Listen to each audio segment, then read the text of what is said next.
반갑습니다. 국립부경대학교 입학홍보대사 부경나래 18기 도훈나래입니다.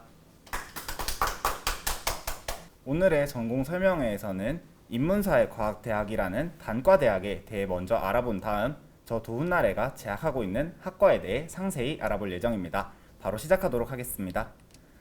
제가 인문사회과학대학을 설명하기 이전에 앞서 인문 그리고 사회에 대한 개념을 잡고 가는 게 중요하다고 생각하여 이렇게 네이버에 검색을 해봤는데 인문은 이렇다, 사회는 이렇다 하고 검색 결과가 나왔습니다. 인문은 보시다시피 인류의 문화, 그리고 인물과 문물을 아울러 이루는 말이고요. 사회는 같은 무리끼리 모여 이루는 집단이라는 뜻을 가지고 있습니다. 즉, 인류, 그리고 인류가 만들어낸 문화, 그리고 그 인류가 모여 사는 사회를 어떻게 하면 더 윤택하게, 더 매끄럽게, 더 조화롭게 살아가는 방법을 공부하는 곳이 바로 인문사회과학대학이라고 말씀드릴 수 있겠습니다. 인문사회과학대학 안에는 국어 국문학과를 비롯한 여러 어문계열과 사회과학을 공부할 수 있는 학과들이 많이 존재하고 있는데요. 여기서 인문사회과학대학에서 약간 특이한 학과, 두 학과를 살펴보도록 하겠습니다. 바로 유아교육과와 패션디자인학과입니다. 유아교육과는 부경대학교 내에 있는 모든 학과 중 단 2개 밖에 존재하지 않는 사범계열 학과로서 졸업 시 정교사 2급 자격증이 발급된다는 점 기억해 두시면 좋고요. 그리고 패션 디자인학과는 아마 미술에 관심 있는 학생들이 관심을 가질 것 같은데요. 패션 디자인학과는 디자인 계열로 이제 여러분들이 상상하는 미대생이 되는 길 중에 하나입니다. 패션 디자인학과의 조금 특이한 점은 실기 전형이 존재하지 않아서 입시를 준비하고 있는 여러분들에게 부담을 덜어줄 수 있다는 특징을 가지고 있습니다. 그리고 2022학년도부터 새로이 생겨난 사회계열에 대해서도 말씀을 드릴 텐데요. 원래라면 1학년부터 4학년까지 정해진 교육과정을 통해 졸업까지 나아가는 것이 일반적인 교육과정입니다. 하지만 이 사회계열로 입학한 학생들은 1학년 때 공통 과목을 수강하며 자신의 진로를 탐색하다가 2학년 때 아래에 있는 법학과, 정치외교학과, 중국학과 중 한 학과를 선택해 진학을 한다는 특징이 있습니다. 이 세 가지 학과 중에 제가 오늘 설명을 드릴, 저의 전공을 설명드릴 전공이 있는데요. 바로 중국학과입니다. 여러분은 중국하면 어떤 게 떠오르나요? 저는 중국의 빨간 국기인 오성 홍기부터 요즘 학생들에게 정말 인기 있는 중국 음식들, 그리고 정말 재미있는 예능 프로그램인 신서유기와 요즘 떠오르고 있는 SNS, 틱톡과 같은 중국에 관련된 이런 것들이 떠오르고 있습니다. 이런 우리에게 친숙한 요소뿐만이 아니라 중국에 대한 특징도 많이 생각이 날 텐데요. 이렇게 긍정적인 방향 혹은 부정적인 방향으로든 중국에 대한 관심이 높아지고 있는 게 요즘 현실입니다. 저 역시도 지피지기면 백전백승, 적을 알고 나를 알아야 전투에서 승리할 수 있다는 마음으로 중국을 정복해보자 하는 마음에 중국학과에 진학을 선택했는데요. 실제로 저처럼 중국학과에 진학을 희망하는 학생들이 늘어나고 있다는 걸 경쟁률을 통해서 알 수 있습니다. 수시전형 전체 경쟁률은 약 15대 1의 기록을, 심지어 학교생활 우수인재 전형에서는 29대 1이라는 어마어마한 수치를 기록했는데요. 이는 중국에 대한 관심이 나날로 높아지고 있으며 중국학과의 미래에 대한 비전이 트여 있다는 걸 증명하는 자료이기도 합니다. 자, 저 도훈나래와 함께 오늘 중국학과에 대해서 면밀히 살펴볼 예정인데요. 중국학과에 대해 알아보고 중국학과에 오면 어떤 걸 공부할 수 있는지, 전공 과목에 대해 알아본 후 어떤 활동을 즐길 수 있는지, 과에서 하는 활동과 과의 동아리, 그리고 중국학과 학생 혹은 중국학과 진학을 희망하는 학생들에게 쓸모있는 정보들, 마지막으로 지금 졸업하신 선배님들이 어떤 곳에 취업을 하셨는지 알아본 다음 저와 질의응답 시간을 가지고 오늘의 전공 설명에 마무리하도록 하겠습니다. 자, 바로 알아보도록 할게요. 아마 제가 중국학과라는 학과를 던졌을 때 머릿속에서 불현듯 중어중문학과라는 과도 있지 않나 하고 생각이 드실 거라고 생각했는데요. 그 차이점에 대해서 제가 알려드리도록 하겠습니다. 먼저 중어중문학과는 이름에서부터 알 수 있듯이 언어와 문학을 중심으로 공부하는 어문계열의 학과입니다. 하지만 그에 반해 우리 중국학과는 중국의 경제, 법, 문화, 정치, 역사, 사회 등 모든 방면을 공부하여 중국어뿐만이 아니라 중국에 대한 전문가를 양성하는 걸 목표로 하고 있는 학과입니다. 실제로 제가 대학교에 지원을 할 때도 중국어학과, 중국학과, 중어중문과 같이 중국에 관련된 학과는 정말 많았는데요. 요즘 추세를 살펴보면 앞서 말씀드렸던 중국어학과와 중어중문학과가 중국학과로 바뀌며 애초부터 중국학과를 설립한 우리 부경대학교가 트렌드 리더라고 말씀드릴 수 있습니다. 자, 중국학과에서 이제 어떤 과목을 배울 수 있는지 알려드리도록 할게요. 중국학과의 교육과정은 마치 피라미드를 쌓는 것처럼 건축물을 만드는 것처럼 정말 오밀조밀하게 잘 엮여 있는데요. 제가 들어보았던 과목들을 중심으로 소개해드리도록 하겠습니다. 저는 고등학교 2학년 때 제2외국어를 통해 처음으로 중국어를 접했는데요. 입시를 하는 시간 동안 아쉽게도 중국어에 더 투자할 시간을 들이지 못해서 대학교에 왔을 때 중국어에 어려움을 많이 겪었던 기억이 있습니다. 하지만 이제 1학년 학생들의 그런 고민을 해결할 수 있도록 1학년 교과 과정 중에 중국어와 관련된 수업이 정말 많은데요.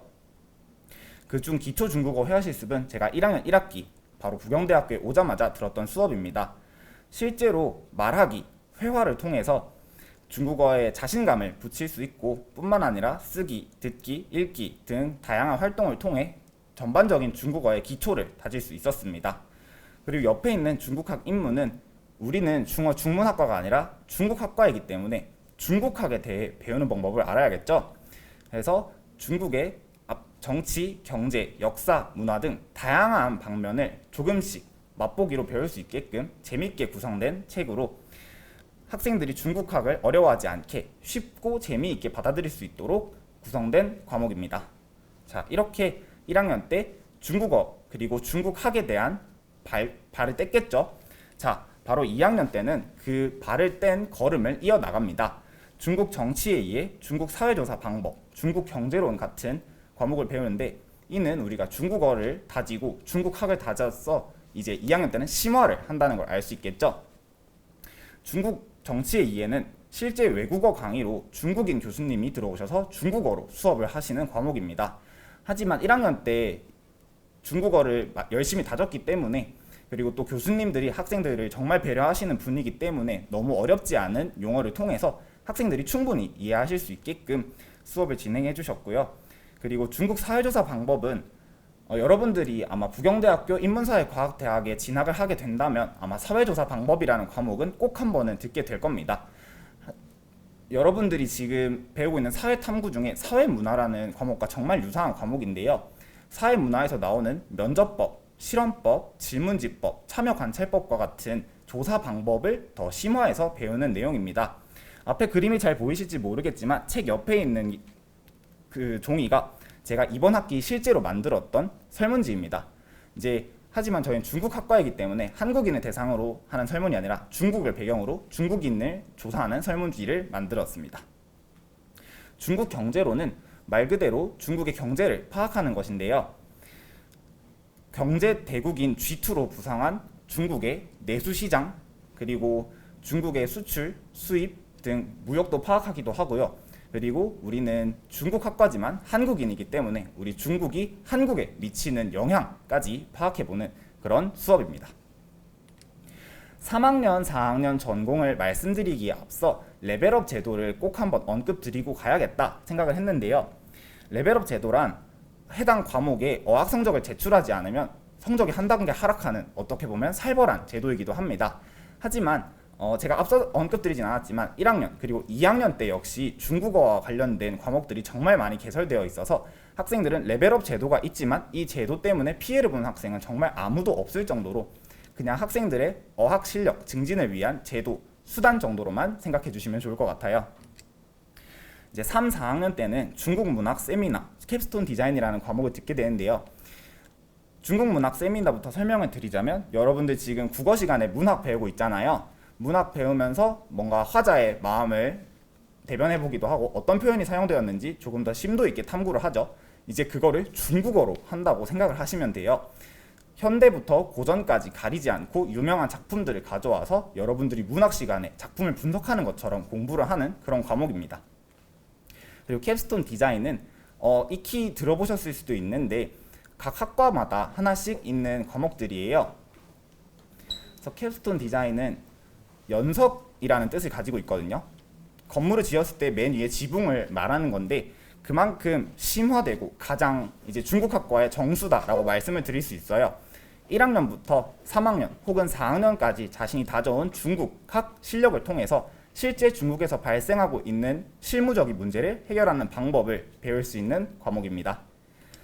자, 공부는 여기까지 알아보도록 하고 이제 중국학과에 진학하면 어떤 활동을 할 수 있는지, 중국학과 동아리에는 뭐가 있는지 알아보도록 할게요. 여러분들 아마 MT라는 말 다들 들어보셨죠? 여러분들이 부경대학교 중국학과 입학하시면 이제 날씨가 따뜻해지고 놀러가기 좋을 때 4월에 신입생 환영회 MT를 가게 되고요. 5월에는 중국학과의 밤이라고 해서 말 그대로 그날 하루는 축제처럼 즐기는 날이 있어요. 이때 처음으로 선후배를 만나서 선후배가 만나는 행사이기도 하고요. 그래서 이때 선후배 간의 관계도 트이기도 하고 또 교수님들 역시 정말 좋아하는 행사셔서 정말 말 그대로 중국학과 모두가 즐길 수 있는 행사입니다. 가을, 겨울에는 보통 취업과 관련된 행사가 많아요. 10월에는 이제 워크숍을 통해서 여러분들이 듣기만 해도 아 여기 할 정도의 기업이나 뭐 공장에 방문을 해서 견학을 가기도 하고요. 11월에는 졸업하신 선배님들이 초청해 여러분들은 이런 스펙 쌓으시면 좋고 하는 대학생으로서의 고민을 해결할 수 있는 시간을 가지고 있습니다. 사진을 제가 따로 첨부하진 못했지만 6월에는 살수절이라고 해서 이제 부경대학교에는 큰 대운동장이 있거든요. 거기를 하루 빌려서 이제 물총을 쏘고 서로 이제 물놀이를 하면서 더위와 스트레스를 푸는 행사도 하고 있고요. 12월에는 이제 학생들이 어학 경진대회를 열어서 중국어를 통해 자유주제로 발표를 하는 그런 시간도 가지고 있습니다.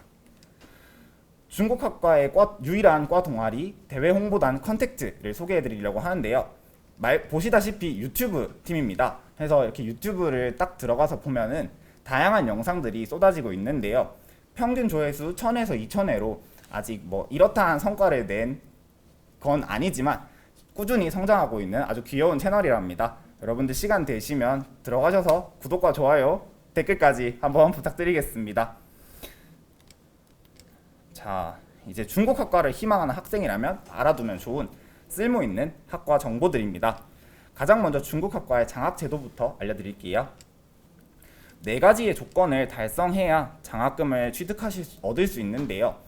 그럼 4가지 조건이나 달성해야 되는 건 너무 복잡하고 힘들지 않을까요? 라고 생각하실 수 있는데 전혀 걱정하실 필요 없습니다.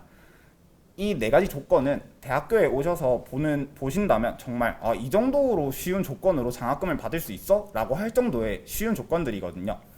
어학 성적은 여러분들이 그냥 학교 공부 열심히 하시면 충분히 따낼 수 있고 또 교수님들이 학생들에게 관심이 정말 많아서 상담하는 거 그냥 밥 한 끼 먹자고 하시는 거 되게 자연스러운 분위기이고요. 학과 행사 여러분 MT만 가도 마일리지가 쌓이는데 이런 식으로 놀기만 해도 마일리지가 쌓이고 있으며 이게 12학점 이상 이수 평점 3.0 이상이라는 말이 이제 고등학교 교육과는 조금 다른 언어라서 어려울 수도 있는데 한 4과목 정도를 듣고 여러분들이 생각했을 때 지금 고등학교 기준 한 4에서 6등급 정도만 받아도 평점 3.0은 그냥 쉽게 받아낼 수 있습니다. 그래서 장학금 정말 쉽게 받아낼 수 있고요. 그 다음에 중국어 관련 자격증들을 소개해 드리려고 합니다. 학생부 종합전형으로 혹여 지원을 할 때 이런 중국어 자격증을 가지고 있으면 플러스 점수가 되겠죠. HSK는 학생들이 알고 있는 가장 보편적인 중국어 자격증이고요. BCT는 비즈니스 차이니스 테스트라고 해서 영어에 토익이 있다면 중국어에는 BCT가 있다. 기억해 두시면 좋을 것 같아요. TSC는 보통 HSK와 많이 대조해서 소개를 드리는 자격증인데요.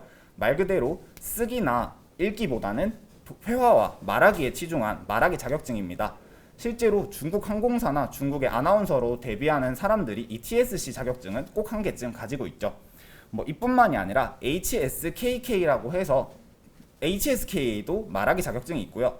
여러분 토익 스피킹 많이 들어보셨을 텐데 토익 스피킹에도 중국어가 있답니다. 이렇게 중국어와 관련된 자격증이 정말 많아요.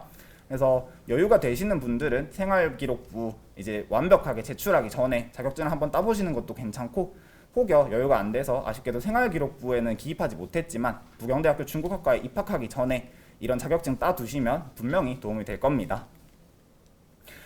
부경대학교에는 국제화 프로그램이 정말 다양하게 있어 학생들에게 외국어 실력을 향상시키기 정말 좋은 환경이 조성되어 있는데요. 저는 국제화 프로그램을 통해서도 중국어 실력을 많이 늘렸던 것 같아서 이거 정말 소개해주면 좋겠다 싶은 것들로 추려봤습니다. 가장 먼저 제가 1학년 2학기 때 참가했던 아이프렌드라는 프로그램이 있는데요.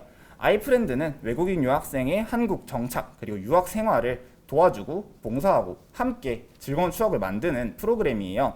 아래 사진을 보시면 이제 친구랑 셀카 찍고 제가 친구랑 SNS를 통해서 대화를 한 장면인데요. 오른쪽에 초록색이 제가 한 말이고 왼쪽에 한글이 그 외국인 친구가 한 말인데 이제 서로의 언어를 반대로 사용해 가면서 이거는 잘못된 것 같다. 이 표현이 맞는 것 같고 이건 잘못된 것 같다. 이 표현이 맞는 것 같다 하면서 서로 언어 교환을 하면서 언어도 증진하고 그 다음에 이 친구랑 또 제가 기숙사를 같이 살았거든요. 그래서 막 시험 기간 때 서로 선물도 교환하고 응원도 하고 막 밤에 야식도 같이 먹기도 하고 하는 등 재밌는 추억을 많이 쌓았습니다. 아무래도 교과서에서 배우는 게 아니라 현지인한테 배우다 보니까 뭔가 조금 더 유행어라든지 책에서 배우지 못하는 내용들을 많이 배울 수 있어서 정말 좋았던 프로그램 중 하나였습니다. 자, 이렇게 아이프렌드를 하다 보면 나 정말 현지에 가서 배우고 싶다 하는 마음이 샘솟을 수밖에 없겠죠. 하지만 계획에 없던 교환학생을 갑자기 덜컥 가게 된다면 그것도 그것대로 걱정이잖아요. 그래서 방학 때, 빈 시간 때 활용할 수 있는 어학연수를 소개해 드릴 텐데요. 어학연수를 가면 당연히 지원금이 제공이 되고요. 어학연수가 약 한 달 동안 진행되는데 그렇게 한 달 동안 어학연수를 받으면서 중국어 실력을 늘리다가 나 교환학생 가고 싶은데 생각이 들었을 때 교환학생을 신청하였을 때 이 학생은 어학연수를 다녀왔구나 하면서 추가 점수를 받는 등 인센티브를 받을 수 있습니다. 우리 국제화 프로그램의 꽃이라고 할 수 있는 교환학생, 우리 중국학과 학생들은 교환학생의 선택 비율이 정말 높은데요. 그 이유는 중국학과 학생들은 한 학기당 전공 부학점이 인정이 되기 때문입니다. 대학교에 오면 크게 두 가지 종류의 수업이 있는데요. 전공과 교양이라고 부르는 수업이 있어요. 근데 교양이라는 건 상대적으로 수업 자체도 쉽고 또 금방금방 채울 수 있는 학점이기 때문에 학생들에게 큰 고민거리는 아니지만 전공 학점이 보통 전공 수업 자체가 어렵고 채우기 어렵기 때문에 고민을 많이 하고는 하는데요. 다른 학과 학생들이 교환학생을 가면 교양 구학점이 인정되는 반면 중국학과 학생이 중어권으로 교환학생을 가게 되면 전공 구학점을 인정받을 수 있는 어마어마한 혜택이 있습니다. 뿐만 아니라 지금 부경대학교에서 나갈 수 있는 학교의 선택지가 350여 개가 되는데 그 중에 중국에 있는 학교가 정말 많아요. 그래서 여러분들의 선택의 폭도 정말 넓고 여러분들이 원하시는 곳으로 가서 재밌게 놀고 중국 여행을 갔다 온다고 생각하는데 근데 전공 부학점이 인정이 된다. 이거 정말 놓칠 수 없는 혜택 중에 하나겠죠. 자, 이제 마지막으로 중국학과를 졸업하신 선배님들의 취업 현황 알아보도록 하겠습니다. 아무래도 중국이라는 말이 들어가서 잘 모르시는 분들이 아직도 거기 졸업하면은 할 거 없잖아. 그거 어문계열 아니야? 라고 말씀하시는 분들이 정말 많아요. 하지만 우리 중국학과 절대로 취업 못하고 있지 않습니다. 대학원에 진학하기도 하고요. 공기업, 대기업 여러분들이 알만한 곳으로도 충분히 진출할 수 있고요.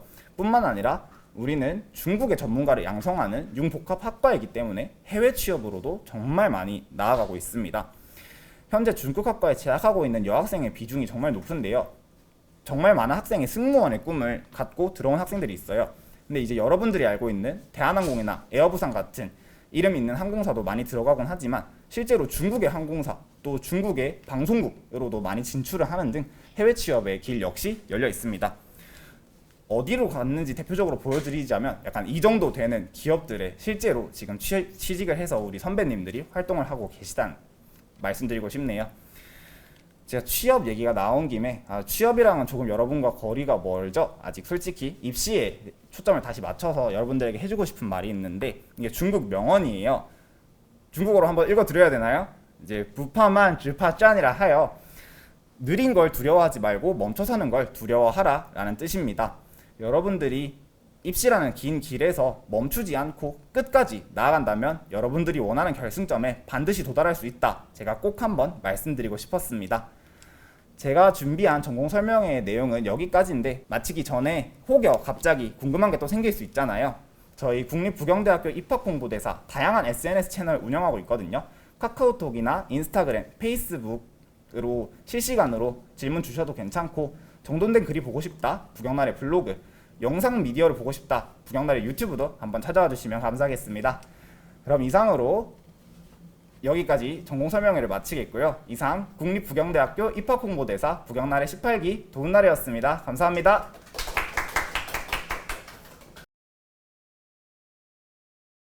국립북영대학교 입학홍보대사 북영나래 18기 민지나래입니다. 네, 오늘 저는 여러분께 북영대학교 전공 설명회 진행하려고 이렇게 오게 되었는데요. 그 중에서도 제가 현재 재학하고 있는 이 전자공학 전공에 대해서 오늘 소개해드리려고 합니다. 전자공학이라는 말만 들으면 조금 어렵게 느껴지실 수도 있을 것 같은데요. 오늘은 제가 조금 친숙하고 또 쉽게 전자공학에 대해서 한번 소개를 해드리려고 하니까 끝까지 집중해서 들어주시면 정말 좋을 것 같습니다. 오늘 발표는 단과대학, 전자공학 전공, 교육과정, 학과생활, 졸업 후 진로 Q&A 순으로 진행하도록 하겠습니다. 가장 먼저 북영대학교의 단과대학 먼저 소개해드리려고 하는데요. 우리 북영대학교에는 글로벌 자율전공학부를 비롯한 8개의 단과대학이 있습니다. 이 중에서 제가 오늘 소개할 전자공학 전공은 바로 이 정보융합대학에 소속이 되어 있는데요. 사실 작년까지만 해도 이 전자공학 전공이 공과대학에 소속이 되어 있었어요. 하지만 이번에 이 정보융합대학이 2022학년도부로 새롭게 신설되면서 이 정보융합대학 소속으로 바뀌게 되었습니다.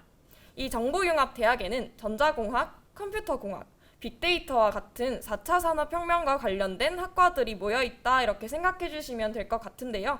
그 중에서도 이 전자정보통신공학부에 전자공학 전공이 소속되어 있는 걸 보실 수 있습니다. 앞에서 도훈나래가 소개해 주었던 중국학과는 중국학과인데 제가 속해 있는 이 전자공학 전공은 전자정보통신공학부에 소속이 되어 있어요. 여러분들은 혹시 학과와 학부의 차이에 대해서 알고 계실까요? 제가 간단히 한번 설명을 해보자면 이 학과들, 비슷한 계열의 학과들이 모여있는 게 학부라고 생각을 하시면 돼요. 그래서 만약에 여러분들이 북영대학교의 중국학과에 입학하고 싶다라고 하면 중국학과로 지원을 해서 1학년 때부터 중국학과 학생으로 학교를 다니게 됩니다. 하지만 전자공학 전공에 여러분들이 입학을 희망하신다면 이 전자공학 전공으로 지원을 하시는 게 아니라 전자정보통신공학부로 지원을 하실 수가 있어요. 그래서 1학년 때는 함께 공부를 하다가 2학년 때 여러분이 전자공학 전공으로 진학을 할지 아니면 정보통신공학 전공으로 진학을 할지 여러분들이 선택을 하실 수가 있게 됩니다. 그러면 2학년 때 선택을 하려면 이 두 전공이 어떤 전공인지 먼저 알고 있어야겠죠. 제가 쉽게 설명을 해드리자면 전자공학 전공에서는 여러분들 다들 스마트폰 아마 다들 사용하실 것 같아요. 여러분들이 사용하시는 스마트폰 혹은 로봇, 컴퓨터와 같은 전자제품, 전자장치에 대해서 공부하는 게 전자공학 전공이고요. 이 휴대폰으로 다들 인터넷 많이 하시죠? 인터넷, 애플워치, 갤럭시워치와 같은 스마트 웨어러블 기기 혹은 신호 처리에 대해서 공부하는 게 정보통신공학 전공이라고 말할 수 있을 것 같습니다. 그럼 지금부터는 본격적으로 이 전자공학에 대해서 설명해 드릴 텐데요. 그런데 제가 전자공학 전공에 재학 중이라고 하면 정말 많은 분들이 전자전기? 이렇게 많이들 물어보세요. 실제로 이 전자공학과 전기공학에 대해서 정말 헷갈려 하시는 분들이 많습니다. 이 전자공학과 전기공학이 비슷한 학문인 건 맞습니다. 하지만 명확하게 다른 학문이라는 점 제가 오늘 여러분한테 소개해드리고 싶은데요. 제가 이 두 전공 모두 비슷하다고 말씀드렸잖아요. 그래서 전자공학, 전기공학 모두 전자와 전기에 대해서 배운다는 점이 비슷한 점이 있습니다.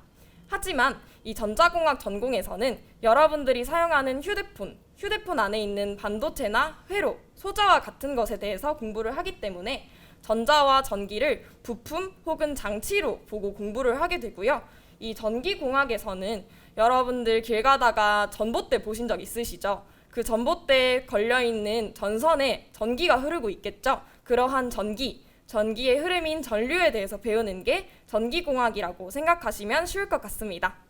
네, 그래서 제가 이번에는 이 화면에 여러 가지 단어들을 한번 준비해 보았는데요. 이 단어들의 공통점이 하나 있습니다. 바로 4차 산업혁명과 관련된 기술들이라는 것인데요. 여러분들 4차 산업혁명이라는 말 혹시 들어보셨을까요? 이 4차 산업혁명이 우리나라 그리고 전 세계가 발전하는 데 있어서 굉장히 중요한 요소로 많이 자리 잡고 있는데요. 그렇다면 제가 전자공학을 설명하다가 이 4차 산업혁명 이야기를 갑자기 왜 꺼냈을까요? 이 4차 산업혁명 모든 기술들의 중심에 바로 전자공학이 있기 때문입니다. 이 전자공학은 우리나라뿐만 아니라 이 전 세계가 발전하고 또 이러한 혁명을 일으키는 데 있어서 정말 중요한 역할을 해내고 있기 때문에 지금 현재 많은 기업체들도 인재를 고용할 때 전자공학 전공자들을 많이 찾고 있다고 합니다.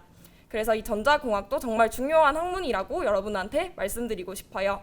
그러면 실제로 여러분들이 전자공학과에 입학을 하게 되면 도대체 어떤 공부를 하게 될지, 어떤 걸 배우게 될지 제가 교육 과정을 한번 지금부터 소개해드리도록 하겠습니다. 우리 부경대학교의 전자공학과는 이러한 인재상을 두고 공부를 진행하고 있습니다. 반도체에 대해서 공부하는 반도체 전문인, 로봇 혹은 기계를 제어하는 방법을 배우는 제어 전문인, 제가 앞에서 설명해드렸던 신호에 대해서 연구하는 신호 처리 전문인, 인터넷, 데이터, 와이파이와 같은 통신에 대해서 연구하는 통신 전문인 총 4가지의 인재상을 두고 있는데요. 여러분들이 대학교에 오시면 고등학교 때와는 다르게 여러 가지 과목들을 보고 여러분들이 듣고 싶은 수업을 이렇게 수강 신청을 해서 수업을 진행하게 됩니다. 그래서 인재상에 맞게 이러한 이수 체계도를 따라서 여러분들이 수업을 신청하고 공부를 하실 수 있게 되는데요. 이렇게 다양한 과목들 중에서 여러분들 이러한 검정색 배경에 있는 과목들은 여러분들이 이 전자공학 전공을 졸업하려면 꼭 들어야 하는 필수 과목들이에요. 전자공학도라면 꼭 알아야 하는 그러한 과목들에 대해서 배우는 게 바로 이 필수 과목들이라고 말할 수 있겠는데요. 그래서 제가 이 필수 과목들 중에서 몇 가지만 골라서 여러분한테 한번 소개를 해드리려고 합니다. 먼저 교양 필수 과목인데요. 이 교양이라는 것은 보통 1학년 때 많이 수강을 하게 되는데요. 2학년 때 여러분들이 전공 과목을 듣기 위해서 꼭 알아야 하는 그런 필수적인 과목이라고 생각하시면 되겠습니다. 곱하기 나누기 배우기 전에 더하기 빼기 먼저 할 수 있어야겠죠. 그러한 게 바로 이 교양이라고 생각하시면 쉬울 것 같아요. 하지만 이 교양 필수 과목은 매년 교육 과정에 따라서 조금 달라질 수 있기 때문에 오늘 제가 소개할 교양 필수 과목은 제가 들었던 과목들을 소개해 드린다는 점 양해해 주시면 좋겠습니다. 먼저 선형대수라는 과목인데요. 여러분들 행렬 혹은 벡터 들어보셨을까요? 그러한 행렬 그리고 벡터에 대해서 배우는 게 선형대수라는 과목입니다. 제가 직접 과제를 했던 사진도 한번 첨부해 봤는데요. 저도 행렬이라는 걸 대학교에 와서 처음 배우게 되었는데 그렇게 어렵지 않으니까 여러분들 너무 많이 걱정은 하지 않으셔도 괜찮을 것 같습니다. 두 번째로 소개할 과목은 일반 물리학이라는 과목입니다. 많은 공과대학 진학을 희망하는 친구들이 걱정하는 부분이 바로 물리인데요. 많은 친구들이 공과대학 가면 물리 많이 한다던데 너무 어렵지 않나요? 하는 질문을 정말 많이 하는데 생각보다 그렇게 어렵지 않으니까 많이 걱정하지 않아도 될 것 같습니다. 실제로 저도 고등학교 때 물리를 배우지 않았어요. 화학이랑 생명과학을 배웠는데 대학교 와서 충분히 여러분들 공부하실 수 있으니까 너무 걱정하지 않으셔도 될 것 같습니다. 그리고 마지막으로 소개해드릴 과목은 미적분학이라는 과목인데요. 이 미적분은 아마 많은 고등학생들에게 친숙한 과목일 것 같아요. 많은 학생들이 이 미적분을 공부했을 텐데요. 실제로 대학교에서도 여러분들이 고등학교 때 배운 거에서 조금 더 심화된 내용을 배우기 때문에 이 미적분은 여러분들 편하게 공부하실 수 있을 것 같습니다. 그래서 이러한 기초 과목들을 바탕으로 2학년, 3학년, 4학년 때는 전공 과목들을 여러분들이 수강하게 되는데요. 그 전공 과목 중에 제일 먼저 소개해드리고 싶은 과목은 프로그래밍 언어라는 과목입니다. 우리나라에서는 한국어를 사용하잖아요. 미국에서는 영어를 사용하겠죠. 그러면 컴퓨터는 어떤 언어를 사용할까요? 컴퓨터는 바로 컴퓨터 언어를 사용합니다. 그게 바로 C 언어라는 건데요. 컴퓨터의 언어를 알아야지 컴퓨터를 조작하고 프로그램을 우리가 만들 수 있겠죠. 그래서 이러한 컴퓨터 언어를 바탕으로 해서 프로그래밍 하는 방법까지 배우게 되는데요. 그걸 간단히 코딩이라고 말할 수 있습니다. 여러분들 코딩 들어보셨죠? 요즘 코딩이 굉장히 핫한 만큼 코딩에 관심을 가지는 분들도 많은데요. 이러한 코딩을 하는 방법도 배우는 게 프로그래밍 언어라는 과목입니다. 그래서 실제로 제가 프로그래밍 언어 수업 시간에 코딩한 사진을 한번 가져와 봤어요. 여러분들 카카오톡이나 네이버에 회원가입 해보셨죠? 거기에 이제 비밀번호를 입력하면 소문자를 포함해서 다시 비밀번호를 설정하세요. 이러한 화면 한 번쯤은 보셨을 텐데요. 그 프로그램을 제가 설계한 사진입니다. 이렇게 사진만 보면 무슨 말이지? 너무 어려울 것 같다라고 생각하실 수도 있는데 사실 엄청 간단한 프로그램이에요. 이에요. 그래서 이거를 바탕으로 2학년, 3학년 때는 조금 더 심화해서 카메라에 얼굴을 대면 누군지 인식하는 그런 얼굴 인식 프로그램도 이번 학기 때 제가 배우게 되었는데요. 이러한 모든 사소한 그런 프로그램들 전부 컴퓨터로 프로그래밍을 하게 되는데, 그러한 방법을 이 프로그래밍 언어라는 과목에서 여러분들이 공부하실 수 있습니다. 그리고 두 번째 과목은 전자기학이라는 과목인데요. 이 과목 이름에도 전자라는 말이 들어간 만큼 전자공학도라면 이 전자기학은 필수적으로 공부해야 하는 과목입니다. 아마 고등학생들 중에 근해 공식 모르는 친구들은 없을 것 같아요. 전자공학을 공부하는 데 있어서도 근해 공식처럼 정말 기본적인 꼭 알아야 하는 그런 공식들, 방정식들이 많이 있는데요. 그러한 정말 기초적인 지식을 배우는 게 바로 이 전자기학이라는 과목입니다. 네, 다음으로 소개할 과목은 전기회로 이론이라는 과목인데요. 여러분들 뭐 전압, 저항, 전류 이런 말 들어보셨죠? 그러한 회로를 공부하는 게 바로 전기회로 이론이라는 수업입니다. 이러한 회로 이론에서 배운 내용을 직접 실험을 해보기도 하는데요. 제가 방금 앞에서 소개했던 전기회로 이론에서 배운 내용을 직접 실험해보는 수업이 바로 이 기초전자공학 실험 수업입니다. 실제로 제가 실험 시간에 찍은 사진들을 한번 준비해 봤는데요. 두 번째 사진은 브레드보드라고 하는 판이에요. 그 기판에 뭐 저항이라든지 여러 소자들을 꽂아서 전압을 연결하면, 세 번째 사진이 멀티미터라고 하는 기계인데 전압을 측정할 수 있는 기계예요. 숫자 보이시죠? 저기 전압을 나타내는 건데 전압이 얼마인지 확인해보고, 네 번째 사진은 오실로스코프라는 기계입니다. 그래서 전압의 파형을 이렇게 직접 눈으로 확인할 수 있는 그런 수업이 바로 이 기초전자공학 실험 수업입니다. 이 실험 수업에서는 납땜이라는 것을 하기도 하는데요. 납땜 다들 들어보셨을까요? 이 납땜은 직접 납과 인두기와 같은 도구를 활용해 회로를 직접 만드는 것을 이 납땜이라고 합니다. 그래서 여러분들 혹시 서면 가보신 적 있으실까요?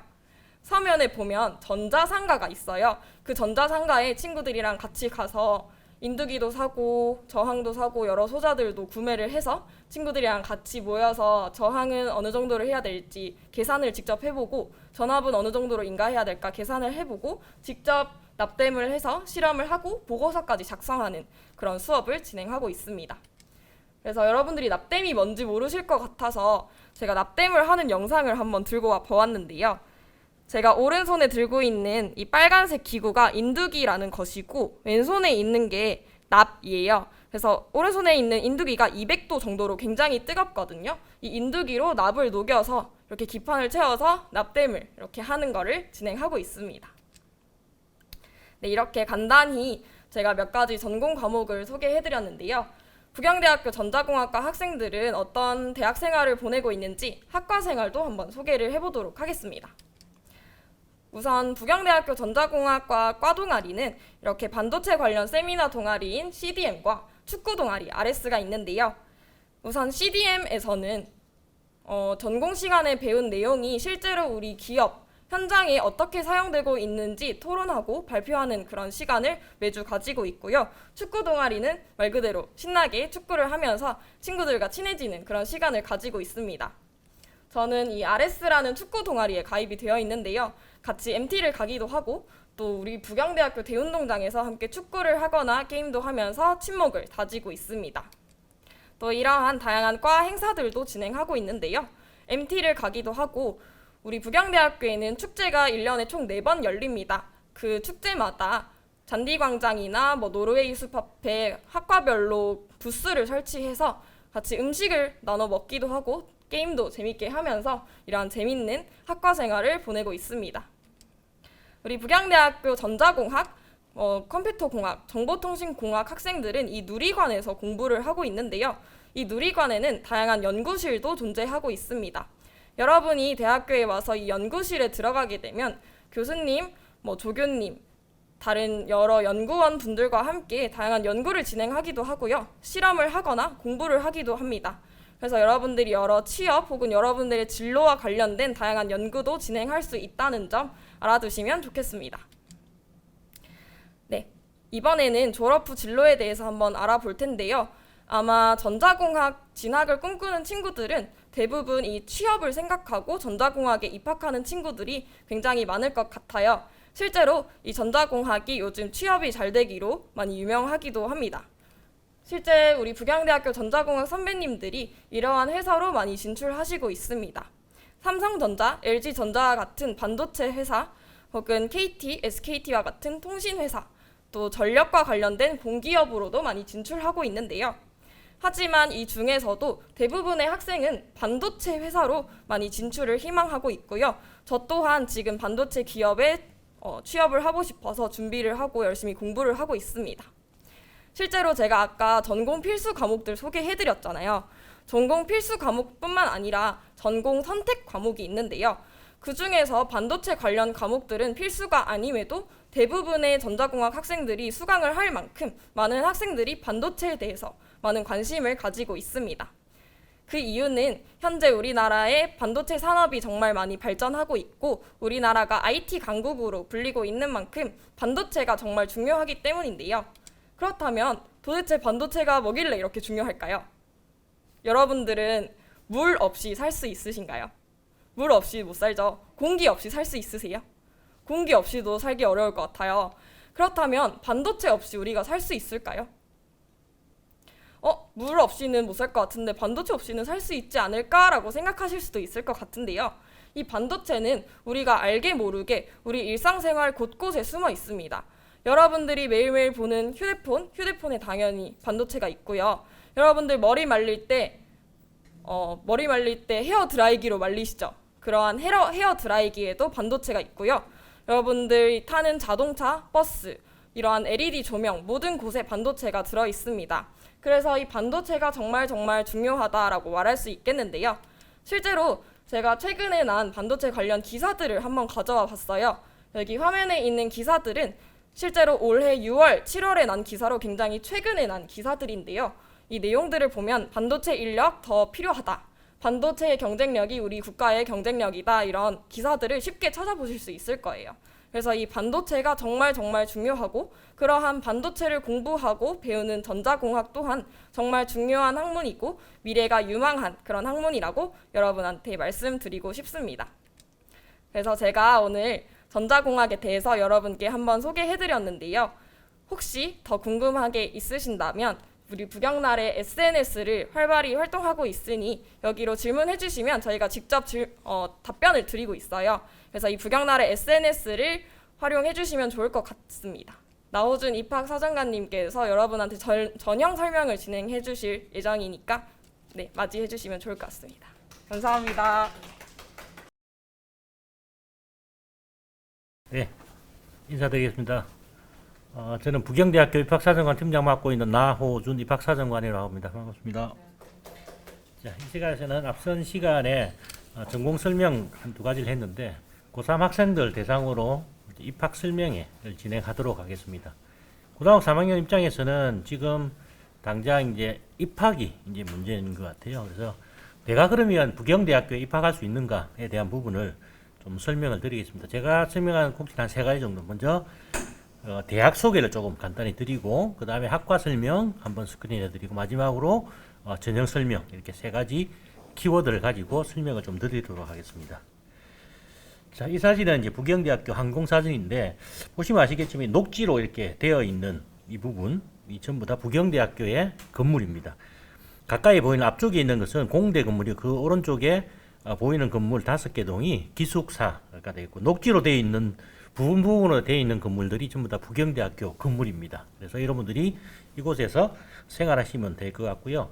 끝자락이 이제 광안대고요. 시계하는 끝자락에 있는 건물이 인문사회대학 건물입니다. 그쪽에서 이제 강의실 한 3층 정도 높이에서 왼쪽으로 딱 바라보면 이제 광안대교가 보여요.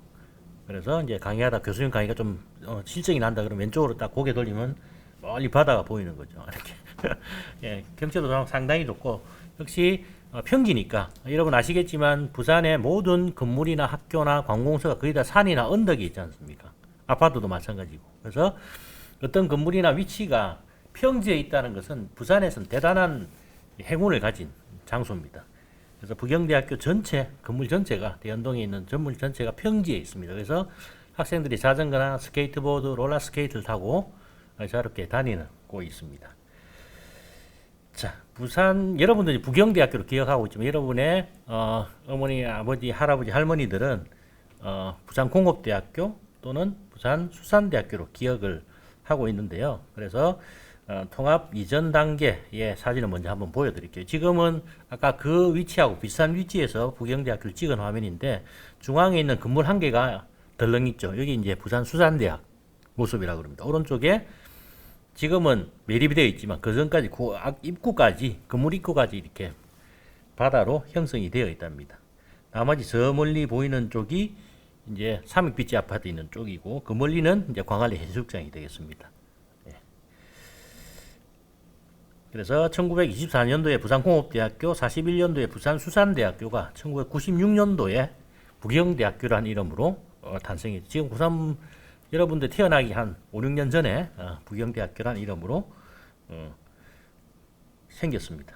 생일이 여러분들 좀 빠르죠. 그래서 바다에 대한 연구를 대단히 많이 하고 있고 잘 하고 있는 대학입니다. 그래서 고래를 사진 가져갔는데 바다 연구를 많이 하고 있다는 이미지를 생각하게 됩니다. 그래서 세계 식량기구 FAO 사업에서 외국의 다른 나라들한테도 그 수산 양식 기술들을 전수하는 데 노력을 많이 하고 있다고 인정을 많이 받고 있습니다. 부경대학교 배가 2대가 있어요. 대학에서 배를 갖고 있는 대학은 목포나 뭐 수산에 관련된 대학 몇 개밖에 없어요. 해양대하고. 그래서 부경대학교 왜 배가 2대냐? 바다에 대한 연구를 대단히 많이 하고 실습을 많이 해야 되기 때문에 배가 2대가 있습니다. 하나는 실습석, 하나는 탐사선입니다. 그래서 하나는 학생들을 100여 명 태우고 한 달 동안 바다에 나가서 바다 위에서 강의하고 밥 먹고 숙식하고 고기 잡아서 연구하고 하는 실습선이 되겠고 하나는 바다 속에 어떤 지하자원이나 생물들을 연구하고 탐사하는 탐사선이 되겠습니다. 그래서 백경호와 나라호라는 2대의 배가 지금 있고요. 이 백경호는 지금 한 160명 정도 승선해서 한 달 이상 배 위에서 강의도 하고 잠도 자고 숙식할 수 있도록 시설이 갖추어져 있습니다. 예. 자, 또 하나는 이제 뭐 방사선 의과대학인데 이거는 기장에 지금 대학원 중심의 의과대학을 지금 설립 준비 중에 있습니다. 그래서 이미 의료 보건 쪽에 학과들이 이미 옮길 준비를 하고 대학원 설립 준비를 하고 있는 단계가 되겠습니다. 그리고 이제 뭐 여러분 대학 순위 해서 뭐 언론 보도에서 많이 나오고 있지만 어느 대학이 1등이고 2등이고 순위를 우리 나라에서는 많이 정하기를 좋아하는데요. 언론 보도에서는 영국의 이제 대학 평가 기관에서 이제 발표하면 이제 언론에서 같이 보도를 하기도 하는데 뭐 잘했다는 그런 이야기입니다. 그래서 뭐 한국 대학 중에서 공동 뭐 31위를 했다. 뭐 이렇게 나와 있는데 그 지표들이 여러 가지가 있어요. 교수님의 논문을 얼마나 많이 썼는지, 학생들이 어떤 평판을 갖고 있느냐, 졸업생이 어떻게 취업했느냐 이런 지표들 전부 점수화해서 등수를 매기는 부분입니다. 그 중에서 한국 한 31등 정도 뭐 낮은 점수는 아닌 것 같아요. 그 다음에 이거는 이제 부경대학 국립대학인 건 아시죠? 그래서 마냥 세금으로 운영돼서 뭐 따로 돈을 받을 필요 있다라고 생각하지만 사실은 덤으로 더 받는 돈이 얼마나 있냐에 따라서 그 돈이 전부 다 학생들의 장학금으로 지급이 되거든요. 거의 모든 부분이. 그래서 많은 돈을 받으면 받을수록 학생들한테 유리한 거죠. 학교 지원도 많이 주고 장학금도 많이 받을 걸로 예상이 됩니다. 그래서 부경대학교도 많은 재정 지원 사업을 통해서 학생들의 장학금 수혜를 높이고 있다. 이렇게 이해를 해주시면 좋을 것 같습니다. 이건 다른 방향으로 바라본 이제 부경대학교인데 아주 멋있죠. 이렇게 보니까 완전 그림 같은데 오른쪽에 있는 건물들이 지금 어마어마합니다. 지금 앞 주변에 지금 아직 짓지 않는데 저거 대연 삼익비치가 지금 올라오고 있는데요. 그까지 생각하면 이제 한 3면 정도 거의 아파트로 둘러싸여져 있습니다. 그래서 녹지로 지금 금사라기 땅이 되고 있는 중에 있습니다. 사실은. 새로운 뭐 시대의 대학 모델을 완성하고 있다 이렇게 생각하시면 될 것 같고요. 그 다음에 이제 또 자랑거리가 이제 국립대학이니 학비 싼 거를 한번 말씀을 드리려고요. 그래서 얼마만큼 싼가 이거 지표로 한번 4년제 사립대학 평균이 지급한 1년에 737만 원, 한 학기에 약 370만 원 정도 이렇게 보고 있습니다. 그러면 부경대학 한 학기 한 200만 원 정도 가고 있는데 장학금도 1년에 한 270만 원 받을 수 있어요. 절반 정도, 한 130만 원 정도면 학교 다닌다는 거죠.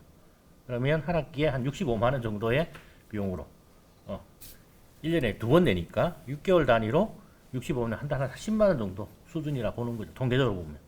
그리고 학자금을 내기 위해서 대출을 받는 것도 한 2% 정도 수준밖에 안 돼요. 그래서 그만큼 저렴한 비용으로 학교를 다닐 수 있다.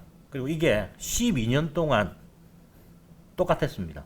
12년 전에 200만 원 정도의 수준으로 입학한 거죠. 그래서 그냥 국립대가 이제 교육부의 통제를 좀 받고 있기 때문에 등록금은 교육부에서 거의 정해요. 그래서 국립대는 거의 다 그렇게 따라가고 있다고 생각하시면 될 것 같습니다. 자, 그다음 기숙사. 기숙사는 다른 대학에 비해서 좀 상당히 많은 규모를 장악을 하고 있습니다. 한 4개 동에 지금 한 4,000명 정도의 수준으로 지금 학생들을 받고 있는데, 안타깝게도 이제 부산 지역 학생들은 좀 제외하고 부산 이외 학생들을 좀 모집해서 받고 있거든요. 그래서 대단히 좋은 시설로 주변에 원룸이나 기숙사도 많이 있지만 그래도 기숙사에 들어가서 생활한 학생들 만족도는 대단히 높다고 알고 있습니다. 건물 한 20층까지 왼쪽에 있는 그림은 부경대 땅에서 지었지만 부산시내 모든 학생들 입주는 할 수 있어요. 근데 위치는 부경대 내에 있기 때문에 부경대 학생들이 제일 들어오기는 좋죠. 입자기는. 그래서 2인 1실이고요. 세미나실, 독서실, 헬스장까지 갖춰져 있습니다. 두 번째는 이제 운동장하고 체육관 이야기하는데 이렇게 대학에 이렇게 자랑거리냐고 하지만 사실은 이렇게 운동장이 있고 트랙이 있는 게 다른 대학 가보셨는지 모르겠지만 그렇게 많이는 없습니다. 그러니까 평지에. 그래서 대형 트럭에 이제 학생들도 많이 움직이고 운동을 하고 있지만 지역 주민들이 더 많이 와요. 주변에 이제 LG 메트로 아파트가 있어서 오히려 지역 주민들 더 와서 이제 밤에 이제 아주머니들 앞뒤로 박수 치면서 이렇게 돌아다니고 있습니다. 야간에는 이제 축구장에 조명을 켜서 야간 축구도 많이 하고 있고요. 그래서 아주 환경적인 부분은 대단히 좋다. 지금 내년 후내년에 개장인 수영장이 있는 실내 체육관입니다. 그래서 다이빙대까지 갖춰서 국내 국제 경기를 할 수 있는 수준까지 지금 짓고 있다고 듣고 있는데요. 이것 역시 학생들한테 혜택이 돌아갈 것 같아요. 그래서 실내 수영장이 메인이고요. 나머지 헬스장, 강의실 같은 시설도 포함을 하고 있습니다. 마지막 도서관. 도서관은 만약 공부만 하는 곳이 도서관이라고 생각하지만 대학에서의 도서관의 개념은 정보 전달 내지는 정보 교류하는 곳이라고 보시면 되겠습니다. 실제로 집중해서 하는 독서실 수준의 강의실도 있고요. 그 외에 정보 전달, 그냥 전자도서를 찾고 확인하고 토론하는 그런 장소입니다. 한 3군데가 중앙도서관, 공학도서관, 학습도서관에서 3개의 도서관이 있습니다. 실제 모습입니다. 학생들이 자유롭게 오프라인 책을 읽기도 하고 책도 많고 주로 전자도서를 많이 보죠. 학생들이 오프라인 도서도 보지만 그 다음에 이제 아까 시모름도 보셨고 멀티미디어 주로 자료 찾고 검색하고 이런 곳입니다. 독서실 아까 말씀드린 집중해서 독서실처럼 하는 독서실이고 있고요. 라운지라고 해서 학생들이 자유롭게 토론하고 이야기할 수 있는 공간도 마련되어 있습니다. 청운관에 가서 작년 4월달에 새로 개관한 도서관입니다. 역시 여러 가지 시설이 있다. 그럼 카페, 대학 내에 또 커피 마시는 카페들도 많이 있습니다. 공부하는 게 아니고 실내 모습입니다. 실제 학생들이 파스타, 커피 이런 것들도 빵도 같이 먹을 수 있고 그래서 대학 내에 있기 때문에 다른 그 지역 인근에 있는 가격보다는 그렇게 비싸지는 않더라고요. 그래서 학생들이 자유롭게 교원 내에서 식사를 할 수 있습니다. 고등학교에서도 이제 동아리 활동 많이 하지만 대학 내에도 80여 개의 동아리가 있어서 학술 동아리, 운동 동아리, 취미, 각종 종교 이런 동아리들이 있습니다. 바다 인근에 있기 때문에 해양에 관련된 동아리도 많이 있어요. 서핑 동아리, 이거는 조정 동아리 학생들의 모습입니다. 자, 대학 하면 축제죠. 부경대학 축제를 봄, 가을 2번 정도 합니다. 올해 2년 만에 처음으로 코로나 때문에 2년 동안 못했는데 처음으로 이제 5월달에 하게 됐는데요. 대단히 성황이었습니다. 그래서 그 장면을 찍어놓은 거네요. 올해는 이제 부경대 졸업생인 이제 헤이즈가 왔다 그래요. 봄에 벚꽃 축제, 뭐 세이카 맛집, 푸르트르까지 와서 뭐 자유롭게 지냈던 거고요. 이 사진은 부산에 이제 유엔 기관이 한 곳이 있는데 유엔 묘지가 사실은 유엔 기관이에요. 부산에 있지만 그 땅 자체가 유엔 땅입니다. 그곳에는 6.25 때 점사하신 분들을 모시고 있는 장소기도 하고요. 각국의 그 대통령이나 총리들이 오면 반드시 이곳을 갑니다. 그래서 이곳에 오시는 참전 용사 생존하신 분도 계시고 가족들 그 다음에 그 외에 분들이 오시면 저희 부경대 학생들이 같이 영접하고 인도해주는 그런 봉사 동아리가 많아요. 그래서 같이 기념사진을 찍었던 곳입니다. 그래서 세계 평화를 위해서 노력하신 분들을 위해서 같이 도움을 주는 학생들의 모임들이 부경대학교에서 봉사활동을 많이 하고 있다 보시면 되겠습니다. 유엔 기관뿐만이 아니라 그걸 뭐 유엔 스포터즈라고 해서 하는데 뭐다 이웃에 있는 뭐 연타 나눔, 직고쳐주기, 대봉사 활동들을 많이 하고 있습니다. 그리고 다른 나라 학생들과 교류도 많이 하게 되는데 한 번쯤 대학생이 되면 해외에 나가서 공부 또는 체험 활동을 하고 싶은 생각을 많이 하고 있을 겁니다. 그래서 이게 왜 많으면 유리하냐면 자비로 가는 것도 있지만 학교에서 돈을 지원받아서 가면 더 저렴하게 이용할 수 있잖아요. 그래서 많은 대학에 자매결을 맺고 있으면 좀 쉽게 갈 수 있다. 이렇게 이해를 해주시면 좋을 것 같습니다. 이 포인트가 전부 다 부경대학교와 자매결을 맺은 대학과 지역을 나타내고 있습니다. 49개 교 정도 된다 그래요. 이미 부경대학교에 1000여 명의 외국인들이 학교를 다니고 있습니다. 외국인들이. 그리고 내가 그 외국인들과 어떻게 선생님 저는 영어를 잘 못하네. 영어 못해도 돼요. 영어 못해도 이제 체험할 수 있는 프로그램도 있고 아니면 또 영어를 조금 한다 그러면 의학 연수 프로그램도 있고 단기로 또는 한 학기 또는 1년 이상 다닐 수 있는 학점 교류 프로그램도 있습니다. 그래서 얼마든지 기회가 있기 때문에 자비로 가는 것보다 이제 학교 도움을 받아 가면 더 좋을 거니까 그렇게 이용해 보시는 것도 괜찮지 않겠나라는 생각이 듭니다. 이거는 이제 뭐 ROTC는 아시죠? 남자들 군대 장교로 가는 제도입니다. 그래서 3학년, 4학년 때 군사교육 약간 받고 졸업하면 장교로 임관하는 제도가 육군, 해군밖에 없었는데 이번에 해병대까지 같이 생겨서 좋아졌다. 그래서 유학생들도 이렇게 지원해서 가는 경우가 있더라고요. 유학생들도 있습니다.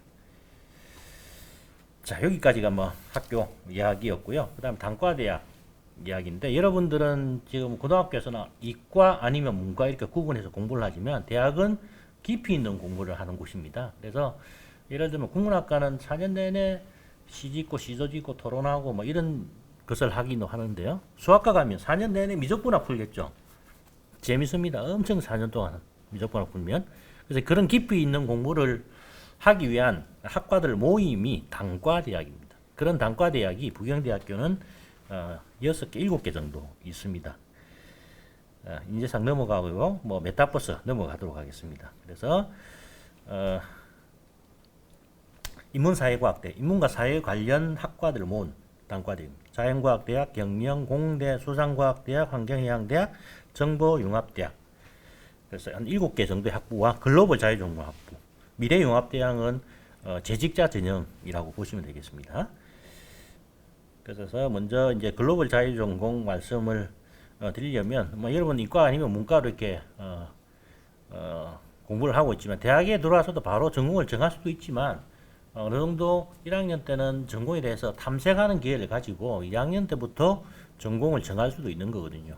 그게 이제 글로벌 자유전공 학부인데 이 친구들한테 조금 혜택을 저희가 주고 있어요.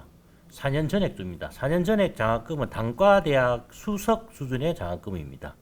이 학생들 입학생 전액에게 다 주는 이유가 뭐냐면 이 친구들은 조금 서울 쪽에 있는 상위권 대학에 갈 수 있는 친구들 부경대 유치해서 부경대를 조금 업그레이드 시켜줬으면 좋겠다는 생각이 학부를 만들었거든요. 그래서 4년 전에 장학금 주고 공부도 시키고 자기가 원하는 전공을 할 수 있도록 기회를 조금 많이 주는 거예요. 그래서 기준은 들어올 때 대학 영어 1등급 또는 국어 또는 수학이 표본이 90% 이상 되는 친구들 그럼 한 1.9등급 정도 되는 친구들이거든요. 이 친구들은 사실 서울 상위권 갈 수 있어요. 근데 4년 정액 장학금 받고 그다음 기숙사도 제공받고 해외 어학 연수도 약속 받으면 그래도 학교에 업그레이드가 되지 않을까. 그래서 4년 전액을 노리고 있는 친구들도 몇 명 있어요. 그래서 이 학부에 들어온 친구들의 약 한 30% 정도는 이 정도 성적을 받고 입학을 합니다. 그래서 사회전공학부가 조금 평균 성적은 조금 떨어지기는 한데 이런 친구들도 나타납니다. 그다음 인문사회과학대학. 그래서 국문학과, 영문학과 이렇게 해서 학과도 있고 학부도 있죠. 학부 밑에는 세부 전공이 있습니다. 그래서 학부 밑에 2학년 때 이제 들어가서 세부 전공을 정하게 되는 거죠. 그리고 여러분 오른쪽에 있는 숫자는 모집 인원이에요. 국문학과에 수시전시 합해서 33명, 영문학과는 67명 이렇게 숫자는 모집 인원이라고 생각하면 될 것 같고요. 쭉 사학경제 이름만 들어봐도 뭐 하는 학과인지 아시겠죠? 행정복지학부는 옛날에 행정학부였는데 원래 부경대학교가 행정복지 쪽으로 행정학과가 조금 전공을 조금 잘하는 곳이었습니다. 근데 이번에는 행정복지학부 이름 자체를 그렇게 바꾸었고 행정복지학 전공을 새롭게 만들었습니다.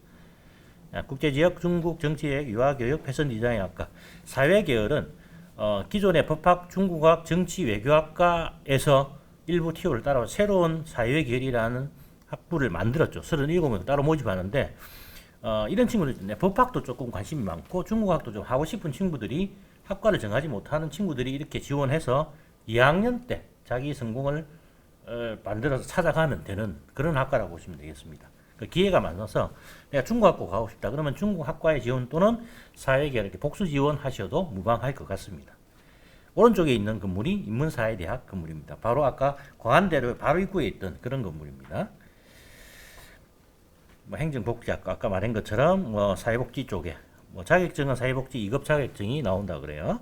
그다음 자연과학대학은 6개 학과에 인원을 뽑고 있는 간호학과와 과학컴퓨팅학과. 지금은 과학 시뮬레이션 학과인데 내년에 입학할 때부터 과학 컴퓨팅입니다. 그래서 사회과학 자연적인 그 현상에 대해서 실험하고 그 현상들을 분석해야 되는데 실험을 통해서 사실은 해야 되지만 그 컴퓨터를 통해서 시뮬레이션을 통해서 이 현상들을 분석하고 공부하고 연구하는 학과라고 보시면 되겠습니다. 주로 물리화학 학과 교수님들이 주축이 되어서 과학컴퓨터 학과를 새로 만들었다 이렇게 이해하시면 될 것 같아요. 미생물학과 간단히 소개해드리면 위생사나 식품기사, 수산제조기사까지 이제 자격증을 주고 있습니다. 경영대학 인문사회계열 학과인데 입학 성적이 제일 높아요. 저희 대학에서. 다른 대학도 마찬가지입니다. 경영 쪽이 제일 입학 성적이 높습니다. 일반적으로. 두 개 학부에 6개 전공이 있어요. 그래서 인원도 많이 뽑지만 입학 성적도 조금 높다라고 생각을 해주시면 좋을 것 같습니다. 세부 전공은 좀 이따 소개해드리고 국제통상학부 먼저 소개해드리면 저희 대학에서는 대학을 졸업해서 취업할 때 관세사 쪽에 조금 많이 특화되어 있는 학과 국제통상학부입니다. 매년 관세사 시험으로 한 대여섯 명 정도는 합격했다고 프랭카트가 나옵니다. 그래서 이 학과 출신들이 관세사, 세무사 이런 자격증을 가지고 근무를 많이 하더라고요. 그다음 공과대학, 부경대학교 전신이 이제 부산공업대다 보니까 공과대학 학과들이 다양하게 많습니다. 다른 대학보다 특히 학과들이 많고 모집 인원도 많습니다. 그리고 올해부터 트렌드가 학과가 전공으로 뭉쳐서 2개 내지 3개 전공을 뭉쳐 학부로 많이 바뀌었어요. 그래서 특히 전기공학과 전기만 있는 게 아니라 전기, 제어 개척, 디스플레이, 반도체 공학 전공이 3개 뭉쳐서 학과가 전기공학부라는 이름 모였습니다. 그러면 이게 181명을 모집하는데 옛날에 전공별로 학과가 있었는데 그 학과가 따로따로 모집했던 게 같이 모집하니까 어떻게 입학 성적이 조금 낮아지겠죠. 뭉쳐서. 그래 기계는 기계공학과, 기계설계공학 학과가 전공으로 기계공학부로 모였고요. 에너지 수송이 좀 골때립니다. 냉동, 기계, 조선 이 3개 학과가 에너지 수송 시스템 학과로 모였어요. 냉동 공조는 입학 성적이 제일 높습니다. 사연계열에서 1점대 정도 돼야 돼요. 근데 기계, 조선은 그보다 성적이 낮거든요. 근데 그보다 조금 더 완화돼서 성적이 형성이 돼서 작년에 보니까. 그래서 전공은 나중에 2학년 올라갈 때 정하겠지만 그래도 130명 모집하기 때문에 대단히 유리한 학부로 바뀐 거예요. 화학공학과는 그대로 가고요. 공업화학 고분자는 또 두 개 뭉쳤고, 나노는 옛날에 인쇄정보공학과입니다. 시스템경영안전공학과 뭉쳤고요. 소방 그대로 가고, 융합소재 관련 학과 3개가 모였습니다. 금속, 재료, 신소재 이 3개 학과가 전공으로 모인 거죠. 그리고 지속가능학부, 이게 다른 그 학부와 달리 이게 숫자가 2개가 보이죠.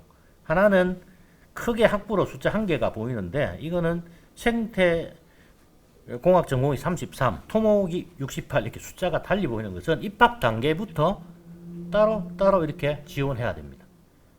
입학 단계부터. 그래서 모집 단위가 틀리기 때문에 숫자가 따로 나오는 거야. 입학 당시부터 지속 가능 학부 똑같지만 전공을 이미 선택하고 입학을 해야 된다. 요게 달라진 겁니다. 그렇게 이해해 주시면 좋을 것 같습니다.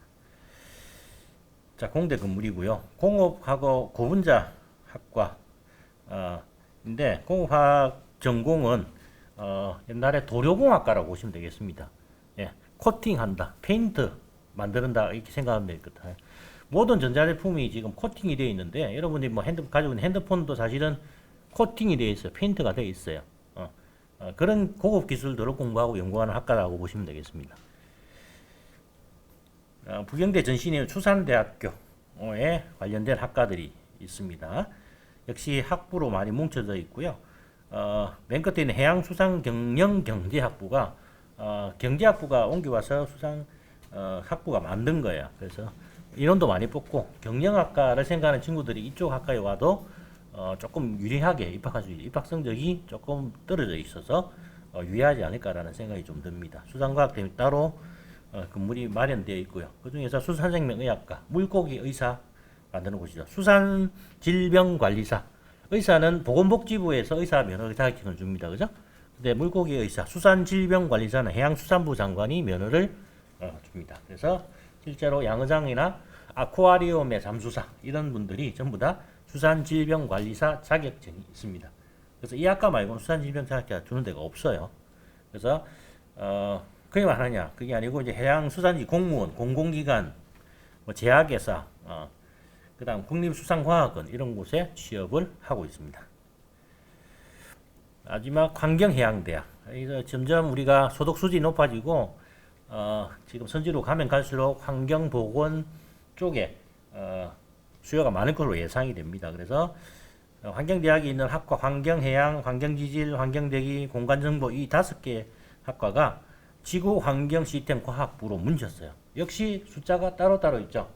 모집 단계부터 따로 이렇게 지원하셔야 된다 이렇게 이해하시면 됩니다. 해양공학과 에너지는 따로 분리되어 있고요. 그래서 이런 학과들이 있는데 그 중에서 해양공학과는 그 해양 플랜트 하는 거라고 보시면 됩니다. 해양 플랜트 광안대로 아시죠? 광안대로의 바다 위에 다리를 세우려면 어떻게 바다 한 군데 구멍을 파서 기둥을 세우고 이렇게 공구를 쳐야 되는데, 이런 바다 위에서 뭔가 구조물을 만드는 대단히 어려운 기술입니다. 그런 기술들을 설계하고 운영하는 학과라고 보시면 되겠습니다. 해양공학과 취업 잘 됩니다. 해양공학과 마지막 정보융합대학입니다. 그래서 일부 융합하고 통합했던 학과들이 많은데, 데이터정보과학부 역시 통계학과와 빅데이터 전공이 새로 만들어졌고요. 미디어 커뮤니케이션 공학부는 인사대 신문방송학과가 휴먼 ICT 융합 전공까지 합쳐서 새로 만들었습니다. 스마트 헬스케어 의공학과가 해양스포츠 학과가 뭉쳐서 학부로 만들었고요. 전자정보는 전자공학과와 정보통신공학과 합친 거고, 조형학부는 건축학 전공 5년짜리 전공입니다. 5년 공부해야 됩니다. 시각공업 디자인 학부가 뭉쳤는데 그 외국에서는 건축공학과, 건축학 전공이 건축 설계하는 곳이 예술대학으로 많이 편성되어 있어요. 외국에서는. 근데 우리나라는 주로 공대 쪽에 많이 있는데 저희 부경대학교는 이번에 학과 재편성하면서 건축학 전공을 조형학부라는 이름으로 예술 쪽으로 뭉쳤습니다. 디자인하는 쪽하고 같이. 근데 선발은 따로따로 이렇게 합니다. 그리고 컴퓨터와 인공지능학부는 하드웨어와 소프트웨어 쪽을 한꺼번에 뭉쳐서 컴퓨터 인공지능공학부라는 이름으로 133명 이렇게 모집하게 됩니다. 여기까지 60여 개의 전공 말씀드렸습니다. 너무 많죠? 그래서 본인의 특성에 맞게 선택을 해주시고 그 다음에 이런 정보들은 전부 부경대학교 입학 홈페이지 다 자료나 영상으로 다 만들어놨으니까 찾아보시고 오시기 바랍니다. 의공학과 설명드리면 미국의 대학생들한테 설문조사하면 의공학이라는 전공 1등 나옵니다. 대단히 유망한 학과라는 거죠. 선진국형 학과가 의공학과입니다. 우리가 알고 있는 의공 쪽은 이제 치공 정도밖에 생각이 안 나는데 사실은 병원에 가보면 의료기기들이 전부 다 외국 제품이죠. 네. 다 뭡니까? 기계죠, 기계. 그 기계공학과 학과들이 만든 거예요, 기계공학자들이. 근데 의료기술이 접목이 돼야 되죠. 의료기술과 기계공학 기술이 접목이 돼서 탄생한 학문이 의공학과다 이렇게 보시면 되겠습니다. 그래서 점점 더 시장이 넓어지고 수요도 많아지고 우리가 평균 나이가 100세죠. 지금 고3 학생들은 80년 더 살아야 됩니다. 80년. 예, 평균 우리가 기대 수명이 100세니까 80년 더 살아야 되니까 이 병원 신세 앉을 수가 없어요. 그러면 의료기술이 어마어마하게 발전할 수밖에 없는 수요가 많을 수밖에 없는 상황입니다. 반드시 이게 성공하고 산업 수요가 많아질 걸로 예상이 됩니다. 미래융합대학은 재직자 전형이라 넘어가도록 하겠습니다. 상업 취업 역시 나중 문제라서 넘어갈게요. 공무원 많이 됩니다. 부영대학에 봄생이들이 많아서 취업 잘 되고 있다. 이건 매년 바뀌기 때문에 취업자 해당. 마지막으로 이제 졸업한 재학생들은 이게 중앙에 있는 헤이즈 보입니까? 헤이즈 정도.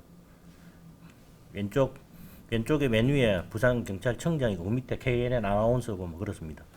나머지는 유명하신 분들이고 그렇습니다. 여기까지가 이제 학과 이야기고요. 시간이 많이 지나 대입 전형은 말 그대로 그러면 내가 갈 수 있는가 이거죠. 내가 부경대학교에 입학할 수 있는가에 대한 문제입니다. 몇 명 모집하느냐? 수시에서 학생부 교과는 내신 성적이죠.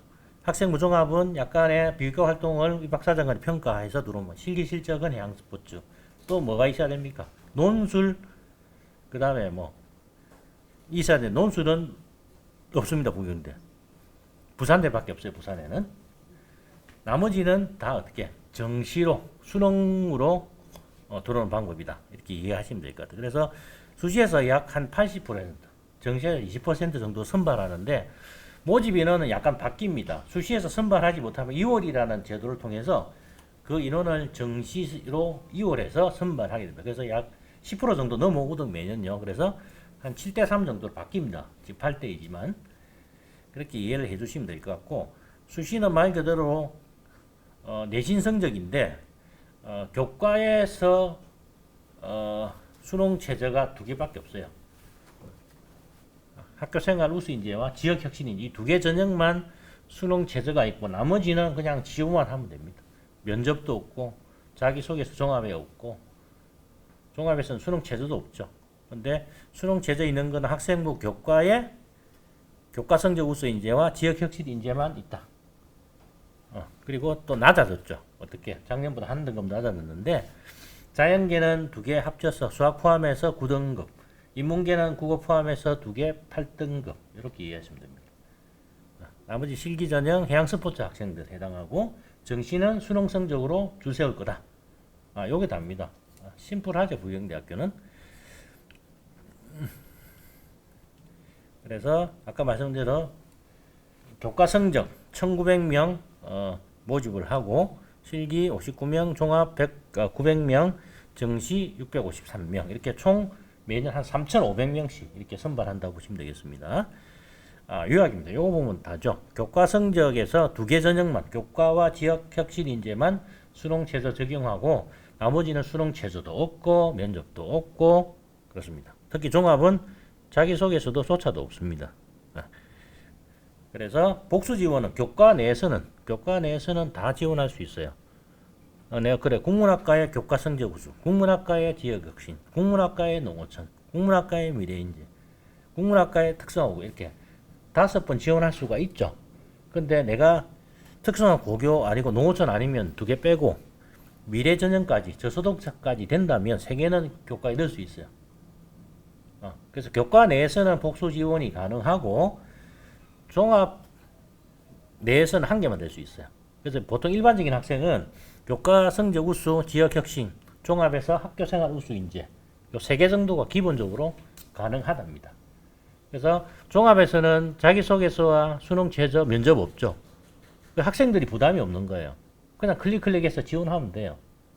다만 종합이니까 내가 어떤 쪽에 전공이 조금 활동이 좀 많은가, 교과 세특이 어느 정도 그렇게 적혀져 있는가에 따라서 지원하시면 될 것 같습니다. 그 다음에 제일 중요한 거는 이제 수능 최저 이야기했으니 이제 그럼 어떻게 성적 계산하는 방법만 좀 알려드리면 되겠죠. 복수 지원 이야기 드렸고, 그럼 어떤 과목 반영하나? 1학년과 공통 과목 다 반영합니다. 인문사회 관계없이. 그 다음에 인문사회계는 이제 선택 과목인데 일반 선택과 진로 선택이 있죠. 일반 선택은 9등급 체계니까 숫자로 나와요. 그래서 반영하는 과목은 인문사회계는 국어, 영어, 수학, 과학이 빠진 부분이고 자연계는 국어, 영어, 수학, 과학, 사회가 빠져 있죠. 국영수, 사회, 사회과학 중에서 자연계는 사회가 빠지고 인문계는 과학이 빠진다 이렇게 이해하시면 될 것 같아요. 진로 선택 과목은 이제 ABC 등급이니까 이걸 숫자로 바꿔야 돼요. 이제 그런 부분에서만 유의하시면 됩니다. 3학 1학기까지 반영하고요. 이 이야기는 수능 최저 작년에 한 등급 좀 높았는데 작년에 해보니까 한 60% 정도 통과됐어요. 지원자가 100명이면 66명만 통과한 거예요. 그 기준으로 올해 인력풀이 똑같다고 생각해서 올해 기준으로 이제 해보니까 시뮬레이션 해보니까 81%까지 올라와요. 10명 중에 8명은 통과한다. 그만큼 쉽다는 이야기죠. 수능 최저가. 인력풀이 좀 달라질 거고. 그 다음에 이제 진로 선택 과목 계산하는 방법이에요. 왼쪽에 복잡하게 뭐 이렇게 계산했는데 하여튼 계산해서 한 7점 이상 나오면 자연계는 0.2점 가산해주고 6점 이상이면 0.1점 아니면 0점입니다. 그래서 가산을 받느냐 안 받느냐의 문제거든요. 그래서 예를 들면 이런 거죠. 자기가 진로 선택 과목 빼고 계산해 보니까 2.5등급 나왔어요. 근데 진로 선택 과목은 이렇게 7과목 들었는데 내가 자연계잖아요. 그럼 진로 예행지리는 계산 안 하는 거죠. 그 밑에 심화국부터 쭉 계산하는데 단위수 내가 받은 과목의 이수 단위수를 5로 나눈 다음에 성취도가 B이면 1.5, A는 2, C는 1점 곱해주고요. 과목별로 가정추가 2 받는 거는 2 듣는 거는 1.5 정도 곱해줘요. 그래서 그 과목의 가중치까지 곱해줘서 나온 게 0.9점. 두 번째 과목은 0.9. 이걸 다 대보니까 7.5점 나와요. 그래서 자연계는 7점 이상이면 0.2점 가산해준다 그랬잖아요. 그래서 내가 2.5등급 나왔는데 0.2점을 더해주면 높아지잖아. 숫자가 빼줘야 되니까 가산해주면 0.2등급에서 0.2를 빼주니까 3등급 나오는 거죠. 그래서 작년에 이런 계산 방법으로 해보니까 0.2점 받은 친구가 한 40%, 0점 받은 친구가 40%, 0.1 받은 친구가 한 20% 정도 되더라고요. 올해는 이제 더 이제 활성화돼서 지금은 학생들 거의 다 0.1, 0.1까지는 받을 것 같아요. 요 실제 계산하는 거는 홀박 홈페이지 가면 따로 나와집니다. 그래서 이거는 이제 교과로 지원한 친구들이 각 과목별로 어떤 진로 선택 과목을 들었는가를 빅데이터 형태로 보여주고 있어요. 글자가 크면 이 학과 학생들은 이런 과목을 많이 듣구나 라고 이제 보여주는 건데 한번 보시면 됩니다. 간혹 화학은 화학 많이 돼요. 수산생명의학도 생명과학 투국도 하지. 식품과학부도 마찬가지.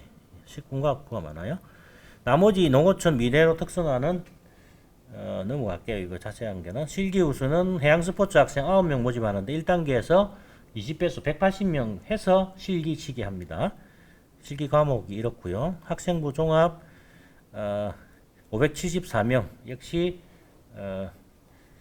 사회적 배려 대상자 이렇게 치는데 사회적 배려 대상자 3는 이제 1명 기초생활수급자에서 간호학과 1명 뽑습니다.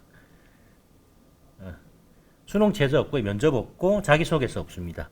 평가 방법은 거의 모든 대학이 이제 통일화되어 있죠. 학업 역량과 전공 적합성이 거의 한 80%예요. 학업 역량 40%, 전공 적합성 40%, 인성 발전 가능성 해서 거의 한 100%로 평가를 한답니다. 반영 교과는 국영수 4가 다 봅니다. 그렇게 보시면 되고 이제 그러면 실제 이제 성적이죠. 그러면 아까 교과 2개 있었고 종합 1개 있었는데 단과대학별로 성적대가 교과 성적 우수가 제일 높아요. 그래서 인문사회계는 3.4, 경영이 2.25, 2.5죠. 평균이 그래요. 83명이. 지역역시는 그보다 조금 낮기는 하지만 0.2에서 3 정도 좀 낮게 형성돼요. 종합은 다 3점대가 넘어갑니다. 그래서 부경대가 좀 만만치 않은 대학입니다. 사실은. 그래서 교과가 조금 높게 형성이 되어 있다. 근데 그 중에도 조금 낮은 곳이 학교 생활로서 종합이 아닌가라는 좀 생각이 들고, 이거 나중에 세부적으로 학과로 가면 더 편차가 더 심합니다. 그래서 인문계보다 자연계가 조금 성적이 떨어진다.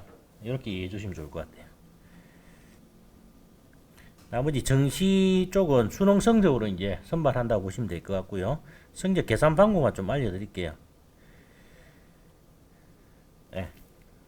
인문사계계는 국어, 영어, 수학, 국어, 영어, 수학, 탐구, 사탐이나 과탐 다 어떤 걸 보통 관계 없습니다. 두 과목만 반영을 합니다. 그 다음에 반영 비율은 인문사회계는 이제 국어를 조금 많이 반영을 하고, 자연계는 수학을 조금 더 반영을, 나머지 영어 20% 똑같고요, 탐구 25% 이렇게 반영한다 보시면 되겠습니다. 영어는 절대 등급이니까 20% 반영하니까 1000점 만점에 200점을 1등급 만점으로 보고 2등급을 차등해서 6점, 8점, 10점 이렇게 차등해서 지급을 합니다. 그럼 한국사는 4등급까지 10점으로 똑같죠. 5등급부터 0.2점, 1000점 만점에 0.2점 차이 납니다. 거의 변별력이 없습니다. 그래서 한국사는 받을 수 있고, 자연계열로 지원한 친구들은 과탐이나 과탐2 또는 미적분학을 받은 거에서 가산을 좀 더 해준다. 이렇게 이해해 주시면 될 것 같습니다. 이상 여기까지 마치고, 요거는 이제 재수생이 작년부터 선택형 평준으로 바뀌어서 조금 줄었다. 10% 정도. 그런 이야기입니다. 과목별로 이제 수능 환산 평균 등급인데, 요거는 이제 정시가 조금 수시보다는 조금 떨어져요. 왜냐하면 수시는 내신 성적 평균이고, 요거는 수능이잖아요. 수능 이제 매년 3년 연속 지금 떨어져 있어요. 그래서 정시도 한번 고민해 보는 것도 좋지 않겠나라는 생각이 좀 듭니다. 단과대학교로 3년치를 보여주는 거예요. 자, 여기까지 성시를 조금 빠른 속도로 좀 마쳤는데, 하여튼 부경대학교 생각하시는 여러분들은 좀 더 고민해 보시고, 일단 수능 때까지 몸 건강한 게 제일